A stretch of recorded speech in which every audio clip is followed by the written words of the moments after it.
Morning all of you. आज हम फिर से हाजिर हुए हैं बीए फर्स्ट ईयर की ऑनलाइन क्लास को लेकर। आज हम भारत का इतिहास, जिसमें कि प्रारंभ से लेकर 1206 ईस्वी तक की घटनाओं का जो विवरण दिया गया है, इसके अंतर्गत आज का जो हमारा टॉपिक है वो है वैदिक सभ्यता और संस्कृति। तो आज हम वैदिक सभ्यता और संस्कृति के बारे में जानकारी प्राप्त करेंगे। जैसा कि पिछले वीडियो में हमने सिंधु घाटी सभ्यता की जानकारी प्राप्त की थी, जो कि एक नगरीय सभ्यता थी, विकसित सभ्यता थी। तो 1700 ईसा पूर्व के आसपास ही जैसा कि सिंधु घाटी सभ्यता का पतन हो गया था। तो सिंधु घाटी सभ्यता के पश्चात हमारे भारत में वैदिक सभ्यता का उदय हुआ। तो वैदिक सभ्यता के अंतर्गत हम स्पष्ट करेंगे कि वैदिक काल की सभ्यता और संस्कृति किस प्रकार की थी, उस समय की सामाजिक, आर्थिक, धार्मिक, राजनीतिक दशा किस प्रकार की थी।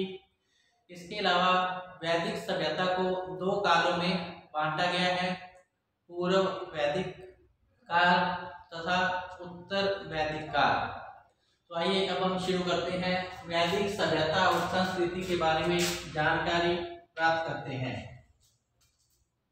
जैसा कि सिंधु सभ्यता के नष्ट होने के पश्चात सैंधव प्रदेश में आर्यों की एक नवीन सभ्यता और संस्कृति का विकास हुआ था। तो आर्य एक अत्यंत ही श्रेष्ठ और सुसंस्कृत जाति थी, जिसने की तीव्र गति से उन्नति की थी। आर्यों का रंग गोरा, कद लंबा, शरीर हुष्ट पुष्ट था। इनका प्रमुख जो पेशा था वो खेती करना और पशुपालन रहा था। इसके अलावा भ्रमण करते रहना भी जो थी वो इनकी आदत थी। तो वैदिक सभ्यता के आज हम संक्षिप्त में जानकारी प्राप्त करेंगे। जैसा कि पहले है वैदिक, जिस काल से हमें वैदिक सभ्यता की जानकारी प्राप्त होती है, इस सभ्यता को दो कालों में बांटा गया है, पूर्व वैदिक काल तथा उत्तर वैदिक काल। वैसे तो देखा जाए तो वैदिक सभ्यता का जो कालक्रम है वो 1500 से लेकर 600 ईसा पूर्व के मध्य इसको रखा गया है। लेकिन जिस काल में ऋग्वेद की रचना हुई उस काल को पूर्व वैदिक काल या फिर ऋग्वेदिक काल के नाम से जाना गया था। और ऋग्वेदिक कालीन सभ्यता और संस्कृति की जो जानकारी है वो पूर्व वैदिक काल के अंतर्गत स्पष्ट की गई है। तो इस प्रकार वैदिक सभ्यता को दो भागों में बांटा गया, पूर्व वैदिक काल तथा उत्तर वैदिक काल। पूर्व वैदिक काल का जो कालक्रम है वो 1500 से लेकर 1000 ईसा पूर्व माना गया है। इसी प्रकार उत्तर वैदिक काल का जो काल है वो 1000 ईसा पूर्व से लेकर 600 ईसा पूर्व के मध्य इसको रखा गया है। अर्थात जिस काल में ऋग्वेद की रचना की गई उसे पूर्व वैदिक काल का नाम दिया गया तथा अन्य 3 वेदों की रचना जिस काल में हुई अर्थात उसे उत्तर वैदिक काल का नाम दिया गया था। तो इस प्रकार वेद 4 थे। ऋग्वेद नंबर 1 ऋग्वेद, और नंबर 2 था सामवेद, 3 नंबर यजुर्वेद, चौथा नंबर था अथर्ववेद। तो प्रथम ऋग्वेद से जिस काल के बारे में जानकारी मिलती है उसे ऋग्वेदिक काल या फिर पूर्व वैदिक काल का नाम दिया गया। और अन्य 3 वेदों की रचना जिस काल में हुई अर्थात सामवेद, यजुर्वेद और अथर्ववेद की रचना जिस काल में हुई थी उसे उत्तर वैदिक काल का नाम दिया गया। और यह 1000 ईसा पूर्व से 600 ईसा पूर्व के मध्य जो है इसकी काल अवधि रखी गई है। तो इस प्रकार वैदिक शब्द जो है वो वेद से बना है। वैदिक शब्द वेद से बना है जिसका अर्थ है ज्ञान। वैदिक शब्द वेद से बना है जिसका अर्थ है ज्ञान। इसके जो निर्माता थे वो आर्य थे। जो आर्य है ये संस्कृत शब्द है, अर्थात भाषा की दृष्टि से ये लोग श्रेष्ठ थे, आर्य। तो इस प्रकार इसका अर्थ है श्रेष्ठ। आर्यों का जो अर्थ है वो श्रेष्ठ लिया गया है यहाँ पर। फिर आर्यों के मूल निवास स्थान के संबंध में दिए गए विभिन्न मतों का प्रतिपादन, अर्थात आर्यों ने ही भारत में वैदिक सभ्यता को प्रचलित किया था। तो आर्यों के भारत में आने के पश्चात ही वैदिक सभ्यता का उदय हुआ था। जो वैदिक सभ्यता थी यह एक ग्रामीण सभ्यता रही थी। तो इस प्रकार इनके आर्यों के मूल निवास स्थान के बारे में भी मतभेद पाए जाते हैं। तो सबसे प्रथम मैक्स मूलर का जो मत है वो है ये है कि जो आर्य थे वो मध्य एशिया के निवासी थे। तो मैक्स मूलर ने आर्यों का जो मूल निवास स्थान था वो मध्य एशिया को माना है। इसी प्रकार डॉक्टर संपूर्णानंद जो कि आर्यों का मूल निवास स्थान है वो सप्त सैंधव प्रदेश को मानते हैं। इसी प्रकार बाल गंगाधर तिलक के अनुसार जो आर्य थे इनका मूल निवास स्थान आर्कटिक अर्थात उत्तरी ध्रुव का प्रदेश रहा था। इसी प्रकार स्वामी दयानंद सरस्वती जो कि एक समाज सुधारक भी थे, इन्होंने सत्याग्रह प्रकाश ग्रंथ की रचना भी की थी और मुंबई में आर्य समाज की स्थापना भी इनके द्वारा की गई थी। तो स्वामी दयानंद सरस्वती के अनुसार इनका जो मूल निवास स्थान है आर्यों का वो तिब्बत का प्रदेश रहा है। तो इस प्रकार आर्यों के मूल निवास स्थान के संबंध में अनेक मत प्रचलित हैं। अधिकांश विद्वानों के अनुसार आर्यों का जो मूल निवास स्थान है वो मध्य एशिया को ही माना गया है। तो आर्यों का मूल निवास स्थान मध्य एशिया को ही माना गया है, अर्थात अधिकांश विद्वान मैक्स मूलर के मत को सही मानते हैं और आर्यों का जो मूल निवास स्थान है वो आर्यों का जो मूल निवास स्थान है वो मध्य एशिया को ही माना गया था। तो इस प्रकार उपयुक्त सिद्धांतों में से मैक्स मूलर के मध्य एशिया के सिद्धांत को जो है प्राथमिकता दी गई है, जो कि आर्यों की सभ्यता और संस्कृति का जो अध्ययन है, आर्यों की सभ्यता और संस्कृति का जो अध्ययन है वो वेदों के आधार पर किया गया है। अतः इस सभ्यता और संस्कृति को वैदिक सभ्यता के नाम से पुकारा गया था। अध्ययन की दृष्टि से इसे दो भागों में बांटा गया है। पूर्व वैदिक काल जिसकी काल अवधि 1500-1000 ईसा पूर्व रखी गई। नंबर 2 उत्तर वैदिक काल जिसकी काल अवधि जो है 1000 ईसा पूर्व के लेकर 600 ईसा पूर्व के मध्य रखी गई थी। अर्थात जिस काल में ऋग्वेद की रचना हुई उसे ऋग्वेदिक काल का नाम दिया गया और इसके पश्चात जिन 3 वेदों की रचना जिस काल में हुई थी उसे इतिहास में उत्तर वैदिक काल का नाम दिया गया था। तो इस प्रकार वैदिक काल जो है एक ग्रामीण सभ्यता रही थी। तो आइए अब हम चलते हैं वैदिक सभ्यता के जानकारी के प्रमुख स्रोत, साक्ष्य या साधन क्या है।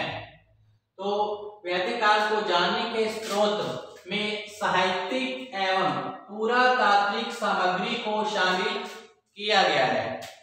तो वैदिक काल के अंतर्गत साहित्यिक सामग्री को पढ़ा गया था। इससे पूर्व जो काल था सिंधु घाटी सभ्यता का काल, उनकी जो लिपि थी चित्रात्मक थी, जिनको की पढ़ा नहीं गया था। लेकिन वैदिक सभ्यता के अंतर्गत जिन साहित्यों की रचना हुई अर्थात 4 वेदों की जो रचना की गई थी, ऋग्वेद, सामवेद, यजुर्वेद और अथर्ववेद, इनको पढ़ा गया है और इस आधार पर आर्यों की सभ्यता और संस्कृति की जो जानकारी है वो हमें वेदों से प्राप्त हो जाती है। तो इस वैदिक सभ्यता की जानकारी के प्रमुख स्रोत पुरातात्विक सामग्री और साहित्यिक सामग्री को शामिल किया गया है। तो पुरातात्विक सामग्री में खुदाई के उपरांत जो अवशेष प्राप्त किए जाते हैं और उसके आधार पर जिस सभ्यता और संस्कृति की बारे में जानकारी दी जाती है, अर्थात तत्कालीन समाज की सामाजिक, आर्थिक, धार्मिक, राजनीतिक आदि की जानकारी मिलती है, उसे पुरातात्विक सामग्री के नाम से जानते हैं। अर्थात खुदाई में प्राप्त अवशेषों के आधार पर जब किसी सभ्यता और संस्कृति की जानकारी दी जाती है तो उसे पुरातात्विक सामग्री के नाम से जाना जाता है। पुरातात्विक सामग्री में स्मारक, खंडर ये सब आते हैं। इसी प्रकार पुरातात्विक जो स्रोत है वो बोगास कोई, पुरातात्विक स्रोत के अंतर्गत बोगास कोई का जो अभिलेख है वो प्रमुख रूप से माना गया है। यह अभिलेख 1400 ईसा पूर्व जो है इसको अवधि मानी गई है। इस अभिलेख के अंतर्गत जो वैदिक सभ्यता के जो देवता हैं, इंद्र, वरुण, मित्र, नासत्य का जो उल्लेख है वो इसमें प्रदान किया गया है। अर्थात पुरातात्विक स्रोत जो कि बोगास कोई का अभिलेख है, इसके अंतर्गत इंद्र, वरुण, मित्र, नासत्य का उल्लेख दिया गया है। यह जो अभिलेख है वो 1400 ईसा पूर्व के आसपास का है। इसी प्रकार पूर्व वैदिक काल के अंतर्गत जो है गौरिक मृद भांड प्राप्त किए गए हैं। इसके आधार पर भी वैदिक सभ्यता की जानकारी मिलती है। इसको की ओसीपी नाम दिया गया है। तो पूर्व वैदिक काल में गौरिक मृद भांड प्राप्त किए गए हैं। इसके आधार पर वैदिक सभ्यता और संस्कृति की जानकारी प्रदान की गई है। इसी आधार पर उत्तर वैदिक काल में चित्रित धूसर मृद भांड मिट्टी के बर्तन प्राप्त किए गए हैं और वैदिक सभ्यता और संस्कृति के बारे में इसमें प्रकाश डाला गया है और इसे PGW के नाम से जाना जाता है। PGW के नाम से इसे जाना जाता है। इस प्रकार पुरातात्विक स्रोत के अंतर्गत हमें इंद्र, वरुण, मित्र, नासत्य का उल्लेख मिलता है जो कि 1400 ईसा पूर्व के आसपास का अभिलेख है। इसी प्रकार पूर्व वैदिक काल के अंतर्गत गौरिक मृद भांड जिसे ओसीपी का नाम दिया गया है प्राप्त किए गए हैं। इसी आधार पर उत्तर वैदिक काल में चित्रित धूसर मृद भांड प्राप्त किए गए हैं और वैदिक सभ्यता और संस्कृति को स्पष्ट किया गया है। इसे PGW के नाम से जाना जाता है। तो आइए पुरातात्विक सामग्री के बाद अब हम चलते हैं साहित्यिक स्रोत जो कि इसके महत्वपूर्ण स्रोत के रूप में जाने गए हैं। तो साहित्यिक स्रोत में 4 वेदों के बारे में और इन वेदों में वर्णित घटनाओं और व्यवस्थाओं की जानकारी प्रदान की गई है। सबसे प्राचीन जो वेद है वो ऋग्वेद को माना गया है। तो नंबर 1 है ऋग्वेद। ऋग्वेद नंबर 1 सबसे प्राचीन वेद माना गया है। इसके जो संकलन करता है वो कृष्ण द्रौपायन और वेद व्यास माने गए हैं। इसमें 10 मंडल है, 1028 इसमें सूक्त है अर्थात मंत्र है। इसमें 10 मंडल अर्थात अध्याय हैं और इसमें 1028 सूक्त या मंत्रों का उल्लेख इसमें किया गया है। प्रथम एवं 10वां जो मंडल है वो सबसे नया है क्योंकि इसमें पहले 2 से 7 मंडलों का उल्लेख किया गया था। पहला और 10वां इसमें बाद में जोड़ा गया जो कि नए मंडल या अध्याय है। इस प्रकार इसमें जो प्रमुख मंडल और उसमें वर्णित जो बातें हैं उनका उल्लेख कुछ इस प्रकार है। जैसे तृतीय मंडल, इसमें गायत्री मंत्र का उल्लेख किया गया है। इसकी रचना विश्वामित्र ने की गई थी। तृतीय मंडल में गायत्री मंत्र का उल्लेख किया गया है जिसकी रचना विश्वामित्र के द्वारा की गई थी। यह तीसरे मंडल से संबंधित है। इसी प्रकार जो 7वां मंडल है वो 10 राज, 7वें मंडल से हमें 10 राज युद्ध के बारे में महत्वपूर्ण जो है जानकारी मिलती है। यह 10 राज का जो युद्ध है वो सुदास नामक राजा का जो 10 राजाओं के साथ युद्ध लड़ा गया था। यह जो युद्ध था वो रावी नदी के पास लड़ा गया था। इसका जो वर्णन है वो 7वें मंडल में किया गया है। 10 राजा का जो उस समय अन्य राजाओं जो आर्य अनार्य में जो युद्ध हुआ था, इसके अंतर्गत 10 राजा ने अन्य 10 जो राजाओं से युद्ध लड़े थे उसकी जानकारी 7वें मंडल में प्रदान की गई है। अतः 7वां जो मंडल है उसमें 10 राज के युद्ध का वर्णन दिया गया है, जो कि 10 राज के 10 राजाओं के साथ लड़ा गया था। इसी प्रकार जो 9वां मंडल है वो सोम देवता के बारे में जानकारी प्रदान करता है, अर्थात बृहस्पति का देवता जो था सोम देवता के बारे में जानकारी 9वें मंडल में दी गई है। इसी प्रकार जो 10वां मंडल है उसमें वर्ण व्यवस्था का उल्लेख किया गया है। 10वें मंडल में जो कि वर्ण व्यवस्था का उल्लेख किया गया है, वर्ण व्यवस्था के अंतर्गत ब्राह्मण, क्षत्रिय, वैश्य और शूद्र का जो उल्लेख है वो 10वें मंडल में किया गया है। ब्राह्मणों का जो कार्य था वो यज्ञ करना, हवन करना, दान लेना, दान देना और शिक्षा प्रदान करना रहा था। ब्राह्मणों को उच्च वर्ण का माना गया था। इसी प्रकार क्षत्रिय जो कि जिनका जो उत्तरदायित्व था समाज की रक्षा करना था और युद्ध में वीरता दिखाते हुए अपने प्राणों का बलिदान कर देना था। तो इस प्रकार क्षत्रिय समाज का कर्तव्य था वो अपनी प्रजा की रक्षा करना रहा था। वैश्य जिनका कर्तव्य जो है व्यापार, वाणिज्य, व्यवसाय, पशुपालन आदि कार्य उत्तरदायित्व इनके माने गए हैं वैश्यों के। इसी प्रकार शूद्र का जो कार्य स्पष्ट किया गया वो था इन 3 वर्णों की सेवा करना बताया गया है। इस प्रकार वर्ण व्यवस्था की जो महत्वपूर्ण जानकारी है वो ऋग्वेद के 10वें मंडल में दी गई है। इस प्रकार इसमें ऋग्वेदिक काल के अंतर्गत 10 मंडल, 1028 सूक्त और मंत्रों का उल्लेख किया गया है। इसमें से प्रथम और 10वां जो मंडल था वो नया था। तो आइए अब हम चलते हैं ऋग्वेद के बाद नंबर 2 है सामवेद। सामवेद दूसरे नंबर का वेद है। इसमें संगीत का वेद कहा गया है और इसमें स्वरों का जो सर्वप्रथम प्रयोग है वो सामवेद के अंतर्गत ही किया गया था। संगीत का वेद सामवेद को माना गया है और स्वरों का सर्वप्रथम प्रयोग भी इसी वेद में किया गया था। तीसरा जो वेद है वो है यजुर्वेद। तो इसके अंतर्गत यजुर्वेद में यज्ञ के विधियों का वर्णन किया गया है और गद्य पद्य का जो वेद है वो यजुर्वेद को ही माना गया है।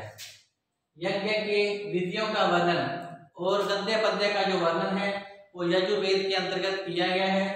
इसी प्रकार चौथा जो वेद है अथर्ववेद, ये सबसे बाद का वेद माना गया है। इसमें जादू टोना संबंधी घटनाओं की जो जानकारी है वो इसमें दी गई है। अथर्ववेद को ब्रह्म वेद अर्थात श्रेष्ठ वेद भी कहा गया है। सबसे बाद का वेद जो है अथर्ववेद को ही माना गया है। इस प्रकार वैदिक सभ्यता और संस्कृति के बारे में जो संक्षिप्त जानकारी है वो आज हमने प्राप्त कर ली है। अर्थात सिंधु घाटी सभ्यता के पतन के पश्चात भारत में वैदिक सभ्यता का उदय हुआ। तो आर्यों ने जिस सभ्यता और संस्कृति को प्रसारित किया उसे वैदिक सभ्यता के नाम से जाना गया था। वेद 4 है, इसमें ऋग्वेद, सामवेद, यजुर्वेद और अथर्ववेद माने गए हैं। तो जिस काल में ऋग्वेद की रचना हुई उसे ऋग्वैदिक काल अर्थात पूर्व वैदिक काल के नाम से जाना गया और जिस काल में अन्य 3 वेदों की रचना हुई और तत्कालीन समाज की सभ्यता और संस्कृति की जानकारी मिलती है उसे इतिहास में उत्तर वैदिक काल के नाम से जाना गया था।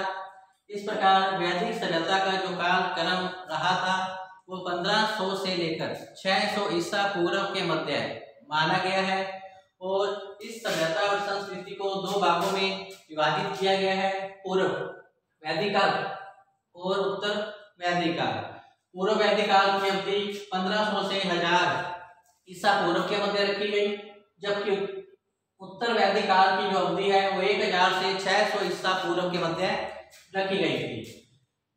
इसी प्रकार वैदिक शब्द से, वैदिक जो शब्द है वो वेद से बना है, जिसका अर्थ होता है ज्ञान, और इसके जो निर्माता कौन थे?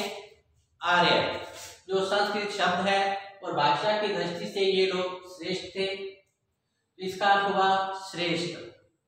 मूल निवास स्थान के संबंध में काफी मतभेद पाया जाता है कि आर्य लोगों ने जिस सभ्यता और संस्कृति को विकसित किया, अर्थात वैदिक सभ्यता को, इनका मूल निवास स्थान क्या था।